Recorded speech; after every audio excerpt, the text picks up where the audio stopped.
Saludos, ¿qué tal? Bienvenidos. Abrimos una nueva lengua desatada. No es una cualquiera porque es la primera de la nueva etapa del programa. Empezamos una nueva temporada y estamos encantados de poder saludarles, de poderles dar la bienvenida a este programa que se dedica al ámbito de la cultura, concretamente al ámbito de la lengua, que es algo que todos necesitamos, que nos es tan útil y que, como decimos, siempre puede ser un arma o puede convertirse en un verdadero bálsamo. Esa es nuestra lengua y de ella hablamos en este programa. Aquí nos gusta llamar a las cosas por su nombre y vamos a hablar hoy de nombres. Enseguida les voy a presentar a nuestra invitada de este programa, que viene de la Facultad de Filología, como otros tantos invitados que pasan por aquí, por este espacio, por la Biblioteca del Bosque de la Biblioteca Torrente Ballester, la Sala del Bosque, el lugar en el que también nos acogen. Les damos las gracias una vez más a todos los que trabajan aquí en la biblioteca por las facilidades que nos dan. Les voy a presentar a nuestra invitada, que es Carmen Fernández Juncal. ¿Qué tal, Carmen? ¿Cómo estás? Encantada de estar aquí. Y nosotros encantados, nosotras, de que estés en nuestro programa para hablar de esto, de nombres propios. Les voy a contar, Carmen es experta en este apartado, ella es catedrática de Lingüística General en la Facultad de Filología, ha tenido diversas responsabilidades, ha sido vicerrectora durante un tiempo, vicerrectora de docencia, también fue directora del Centro Internacional del Español y ahora está centrada pues, sobre todo en la docencia y también, como no, en la investigación. Carmen, hay una cosa curiosa ya en tu propio nombre. Es interesante que todo el mundo, aunque te llamas Carmen, te llame Carla. De hecho, todo el mundo te conoce en la facultad, en tu familia. ¿Me quieres explicar de dónde viene esto de que te hayan cambiado el nombre todos? Es una historia larga, familiar. Bueno, intentando resumir brevemente, mi abuela tuvo un mal parto con el primer hijo.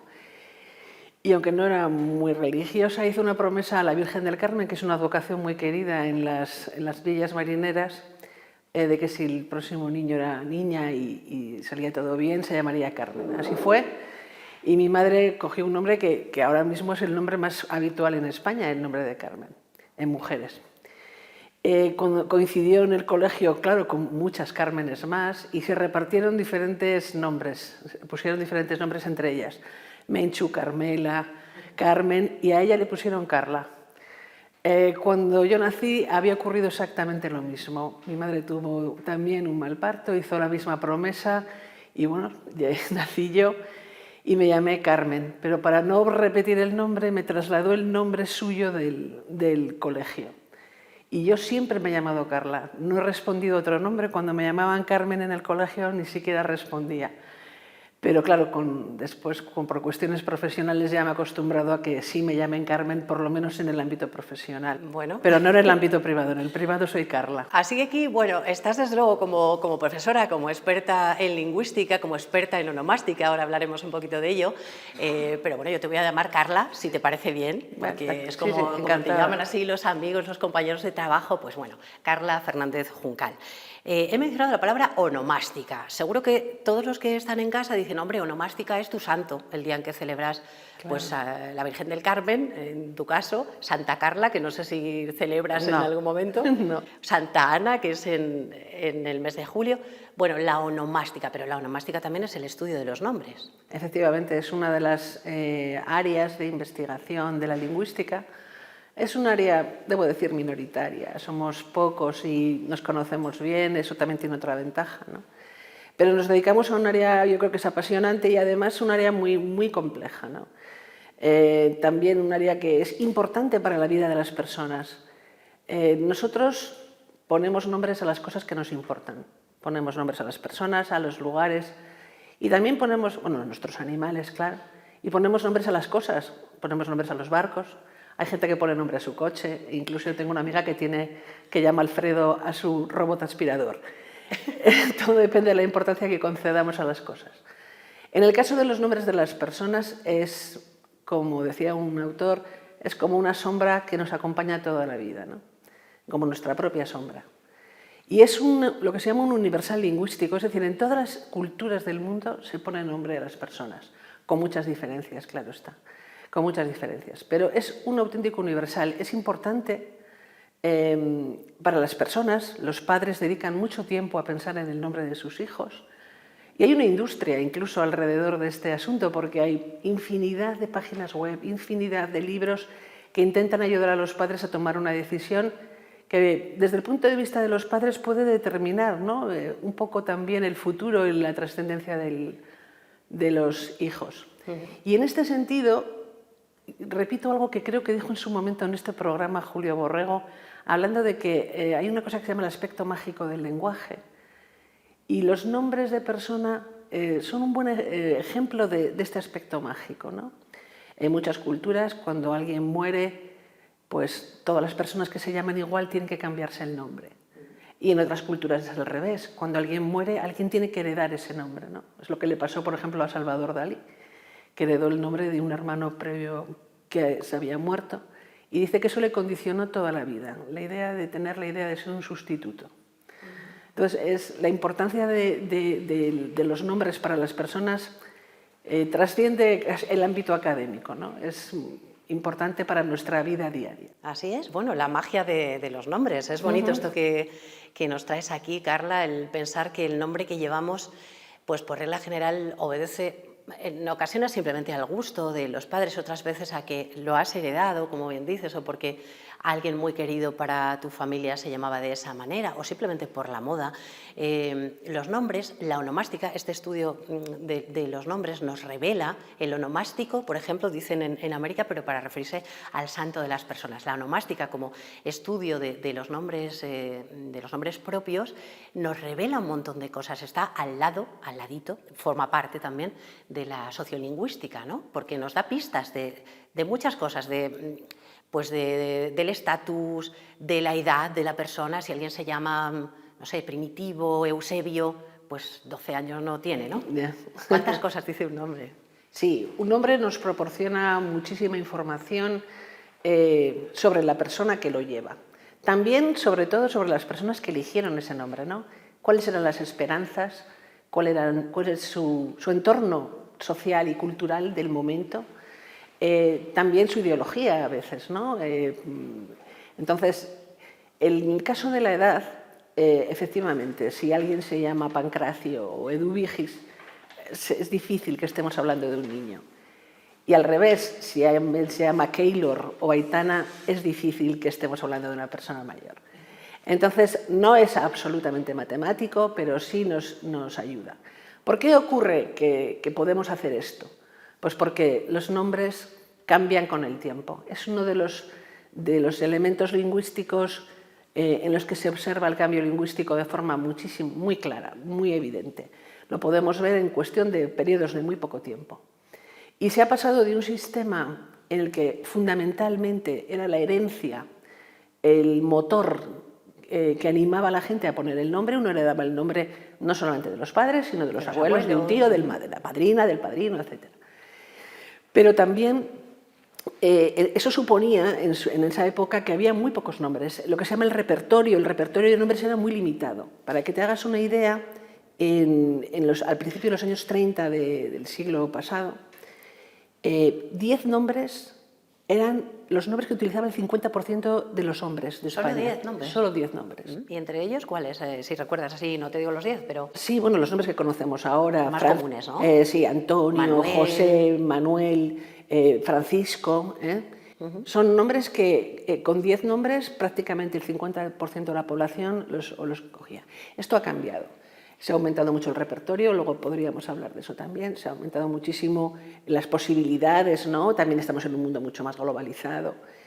Y se ha pasado a un sistema en el que prima otra cosa, que no es la herencia, aunque la herencia sigue siendo importante, y además la herencia, sobre todo en el caso de los hombres. Hay muchísimos más nombres heredados en hombres que en mujeres.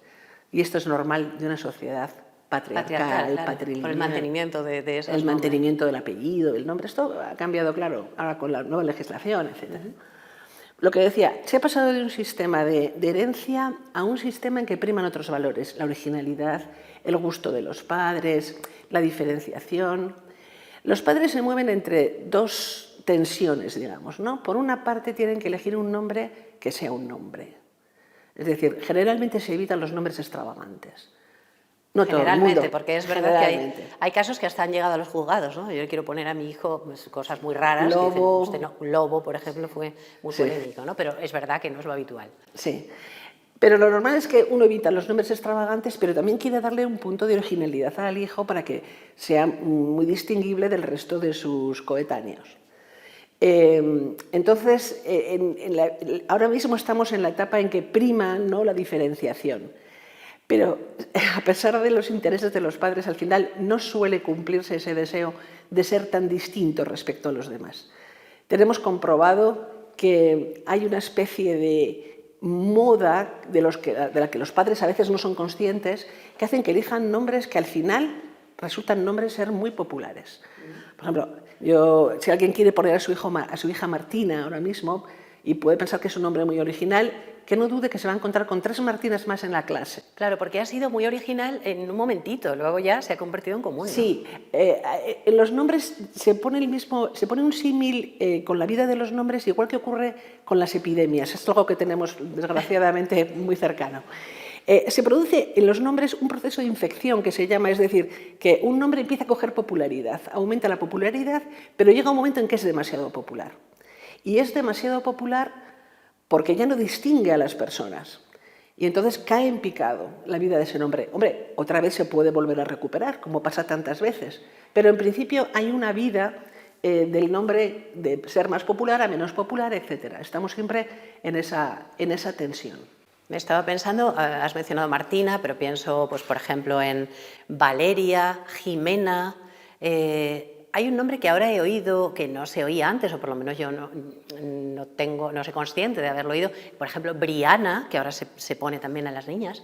Estos nombres son de los que han tenido su popularidad y ahora han empezado quizá a descender ya, ¿no? Quiero decir, al revés, los que han tenido su originalidad y ahora ya son más populares, ¿no? Ya son mucho más comunes. Yo creo que están un poquitín en la cresta. Sí, sí. Y con los nombres de chicos también ocurre, ¿no? Ocurre menos. En los nombres de chicos priman otros valores, ¿no? La tradición, etcétera. Sí que hay una distinción.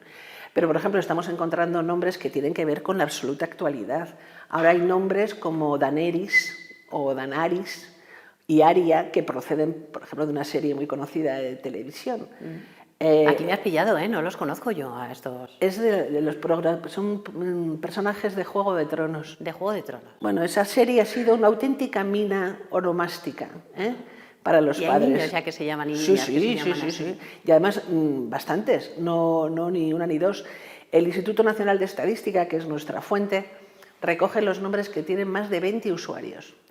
Y estamos hablando de números ya bastante importantes. Bueno, claro, los jugadores de fútbol. Keylor, Neymar, ¿no? Se llama Neymar, pues también son nombres. No, yo creo que Neymar no sé si es un nombre propio o un apellido, pero bueno. Yo pensaba que era apellido, pero también estoy un poco despistada. No, pues se usa como muy probable propio. que haya niños que lleven ya ese nombre, como en su momento hubo muchos niños que se llamaban Raúl por el famoso jugador de fútbol, ¿no? Y se puso muy de moda. Entonces las series de televisión, los jugadores de fútbol, sí, los personajes muy populares, ¿no? Personajes que sí, son populares. Estoy segura de que dentro de unos años veremos muchas Leonores, bueno, que ya tendremos seguramente muchas Leonores, que es un nombre de estos por la princesa recuperados. Leonor, ¿te refieres?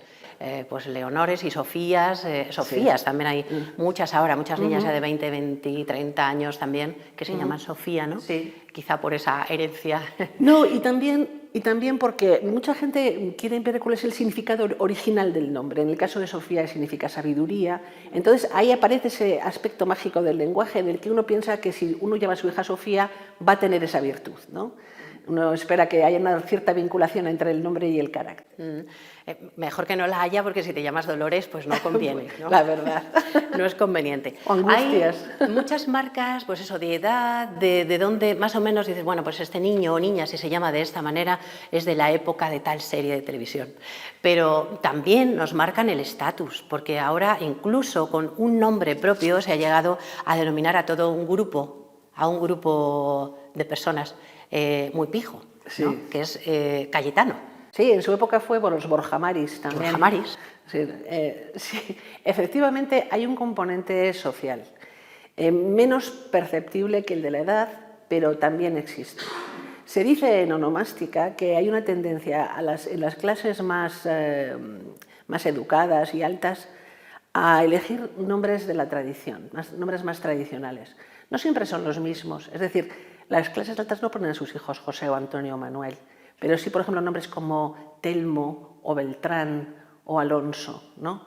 Que son nombres tradicionales que se recuperan y que, bueno, una vez que se instalan en las clases más altas, se va trasladando la moda también hacia otras clases. Y se dice también que las clases bajas son más susceptibles de utilizar nombres extranjeros. Nombres como Jennifer, como Sheila, como Alex. Bueno, pues se dice que existen esas tendencias. Pero es cierto que hay modelos lingüísticos, como decíamos, ¿no? Pues artistas, series de televisión, etc. Pero también personas que están en la cúspide.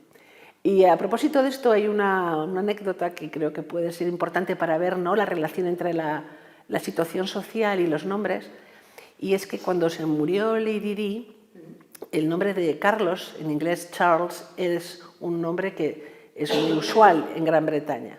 Bueno, pues ese nombre cayó en picado en el uso. Nadie quería poner a su hijo Carlos. Nadie quería llamarse así. Pero poco a poco, con el paso del tiempo, el nombre de Carlos ha ido ascendiendo posiciones. Yo creo que un poco en paralelo, ¿no?, con la opinión que merecía el público, ¿no?, que merecía el nombre por parte del público.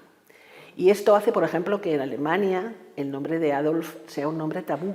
Claro. No hay niños en Alemania que se llamen Adolf. No hay niños ni adultos de cierta edad. ¿Y ahora eso se ha ido recuperando ya con el tiempo o no? ¿O sigue siendo un nombre tabú? Sigue siendo un nombre tabú. Espero que siga siéndolo, además. Pues sí, mejor que lo siga siendo. Estamos hablando del estatus, estamos hablando mucho de nombres masculinos. En esto del estatus nos han salido varios. ¿Y con las chicas también hay esta asociación de es más elegante o más relacionado con la tradición? Sí, ¿en las chicas? Las mujeres también, en ese sentido, Leonor es un buen ejemplo de recuperación de un nombre tradicional, pero no habitual. Entonces se recupera y se recupera como gesto, ¿no?, también de marca social. Sería muy raro que nuestra futura reina se llamara Jennifer, muy raro. Sería extraño. Es curioso porque en América, en el español de América, es bastante común encontrarse nombres que para nosotros son extrañísimos, ¿verdad? Hay mezclas, además, de dos nombres que se unen, se juntan en uno, en fin, sí, cosas que para nosotros son bastante poco comunes. Sí, a ver, los nombres compuestos en español se usan de antiguo, sobre todo pues, del tipo José Antonio, Miguel Ángel, etc. O Ana María o Ana Isabel. En las mujeres menos, por razones complejas. Es verdad, en América se utilizan más nombres, lo que se llaman nombres múltiples, es decir, nombres que en principio no están asociados pero se unen. Y en España ese fenómeno también se está notando, por ejemplo, en población inmigrante. Personas que ponen a sus hijos dos nombres, uno del lugar del que proceden y otro del lugar donde se asientan. A mí me parece una bonita forma de integración, ¿no?, hacerlo a través de los nombres y también mantener un poco la identidad cultural de la que proceden. Claro, pero en América hay muchas menos limitaciones para los nombres.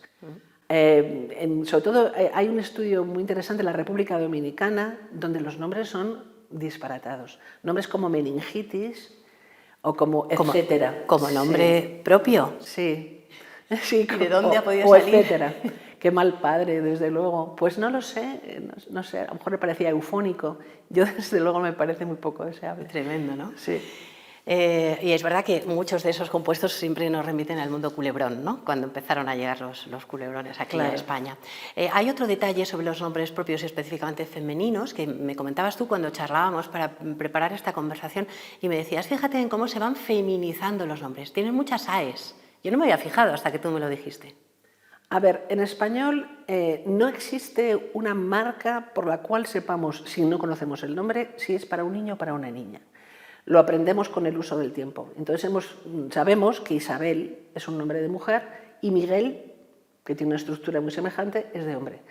Pero de manera consuetudinaria, es decir, lo hacemos por pura costumbre. O sea, sería, por ejemplo, pues Andrés, que acaba en S, e Inés, ¿no? Inés, sí. No hay marcas.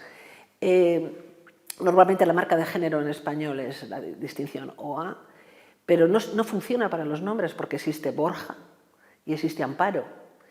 Es decir, Y además hay un fenómeno que supongo que, como veo que te interesa la parte hispanoamericana, existía en español nombres que valían para hombre y para mujer. Nombres como Trinidad, Gertrudis, Socorro, por ejemplo. Esos nombres que valían para los dos sexos han desaparecido en España. Se mantienen en México, por ejemplo, pero en España estos nombres han desaparecido. Entonces, lo que me decías de las AES. Bueno, pues hemos visto que en los últimos tiempos hay una tendencia a que los nombres de mujer terminan en A, sistemáticamente. Ya Beatriz, Isabel, Inés, que decías, abundan mucho menos que otros nombres que terminan en A. Pero es que además esos nombres muchas veces tienen otra A en el interior del nombre que sirve como otra marca más de feminización. Nombres como Alba, Laia, Aitana, Ana, Adriana, Carla. Lara, Carla, Susana, María, que son mis dos compañeras. Sí, Susana, María, Martina. Bueno, hasta el punto de que los 50 nombres más populares de niñas del año 2000 hasta aquí, de los 50, 30 tienen esa estructura. Es decir, estamos ante una auténtica tendencia. Muchos padres que eligen ese tipo de nombres piensan, estoy eligiendo un nombre fuera de la tendencia. Pues no, están eligiendo un nombre que pertenece a eso. Yo creo que cambiará, porque es imposible mantener tantos nombres con esa tensión. Pero bueno, es lo que estamos ahora. Es en lo que estamos, lo que ahora se lleva o lo que ahora está predominando, aunque ya sabemos que esto cambia un montón. Si hablamos dentro de un año, pues a lo mejor resulta que otra cosa se ha puesto de moda. No nos queda mucho tiempo, no sé si podemos, creo que sí, podemos todavía mencionar algo acerca de los nombres propios de otra cosa, no de las personas, sino de los establecimientos, que eso también nos llama mucho la atención. Eso también nos va mostrando cómo cambia el mundo. Hubo una época, por ejemplo, en la que te podías encontrar pues el genitivo sajón, esa S que nos encontramos en el inglés, pero trasladada al castellano, y entonces te encontrabas el bar Pepes, el bar Manolos. Esto parece que pasó, ¿no? Esta moda ya pasó. Bueno, sí, yo creo que un poco sí, porque ha habido los nombres sobre todo los de comercios, vamos a hablar de comercios, son de tres tipos, ¿no? Los que son descriptivos, te dicen lo que vas a comprar, Juguetería El Barato. Eso. Ya te lo dice todo. Te lo dice todo. Lo que vendo y cómo. Pretende exacto. Lo que vendo y cómo, ¿no? Hay otros que son sugerentes, glamour. Bueno, pues ahí puede haber muchas cosas, ¿no? Y hay otros que son, digamos, creados ex profeso, que es el nombre de Zara. Todas las marcas de Zara son creadas, Bershka, Oysho, etcétera, son nombres creados ex profeso. Entonces se ha pasado de un sistema más descriptivo, Bar Pepe, donde uno pone su nombre, a una palabra que es inventada y que uno es oscura, no sabe exactamente lo que significa, es más bien sugerente, etcétera. En España existe una costumbre tradicional de poner nombres de persona a las cosas. Por eso el Bar Pepe es muy habitual, o qué sé yo, Galerías José Mari. Es muy habitual porque es una forma de humanizar el comercio y además de poner tu nombre, ¿no?, como aval del producto. Si uno pone el nombre es que está dispuesto a refrendar, refrendar lo que está ahí. Claro, que es muy interesante. Pero hay que pensar que los nombres de marcas tienen valor económico y social. O sea, una marca forma parte del patrimonio de una empresa. O sea, la palabra Coca-Cola tiene un valor tremendo para la empresa que lo posee. Y si peligrara esa marca, sería una catástrofe para ellos. Por eso, cuando uno tiene que montar un negocio, tiene que pensar...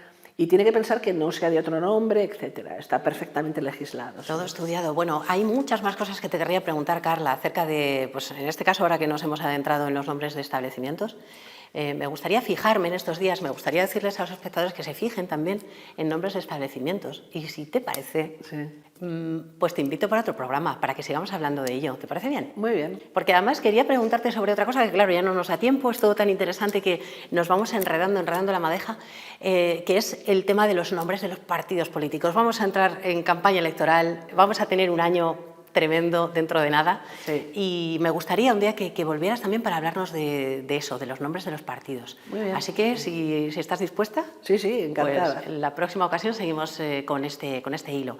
Y ahora, antes de que te vayas, como a todos nuestros invitados, ya sabes, Carla, os pido que me traigáis una pequeña recomendación literaria. Bueno, pues porque estás leyendo algo que te gusta o por algo que, en fin, por lo que tú quieras. ¿Qué libro nos recomiendas, Carla? Yo he pensado en un libro que tiene que ver con el tema del que he hablado. Y es un libro de un autor argentino que se llama Patricio Prón, y el libro se llama Mañana tendremos otros nombres. El interés del libro, hay un auténtico reto para el escritor, es que, bueno, es la historia de una pareja, no desvelo nada. Es la historia de una pareja y se llaman él y ella. Todos los demás personajes tienen nombre, pero son él y ella, un poco como la transposición de cualquiera de nosotros, ¿no? Y bueno, pues me parece que está muy bien escrito y es muy interesante y es premio Alfaguara de novela en 2019. Bueno, es recomendable. Es sugerente, lo que has traído. Y bueno, ya también te expliqué, Carla, que tenemos esta caja. Los espectadores saben que, en fin, la temporada pasada la tuvimos completamente llena de palabras y de algún pequeño objeto que había ido cayendo por aquí, semillas, en fin, un poco de todo. La hemos dejado otra vez vacía para empezar desde cero en esta nueva temporada de este año 22-23 que empezamos hoy. Y bueno, pues te va a tocar empezar a dejarnos una palabra que por lo que sea nos interesa salvar y darle un valor especial. Así que, Carla, inauguras caja en esta temporada. Muy bien, pues la palabra que he elegido es una palabra que tiene que ver también con el tema del que he estado hablando, que es identidad. Identidad. Identidad. Muy bien traída esa palabra, identidad, porque en alguna ocasión he escuchado alguna conferencia, ya desde el plano más filosófico, sí, acerca de lo que es la identidad, ¿no? ¿Qué es la identidad? ¿Qué somos?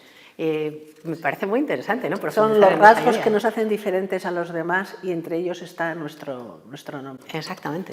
Recomiendo, a propósito de esto, un poema de Mia Couto, que es un escritor, poeta, lusófono mozambiqueño, que se llama así Identidad, ¿no? Y que me parece que resume mucho la importancia para las personas, no solamente de nuestra identidad única e individual, sino también de nuestra identidad social y cultural.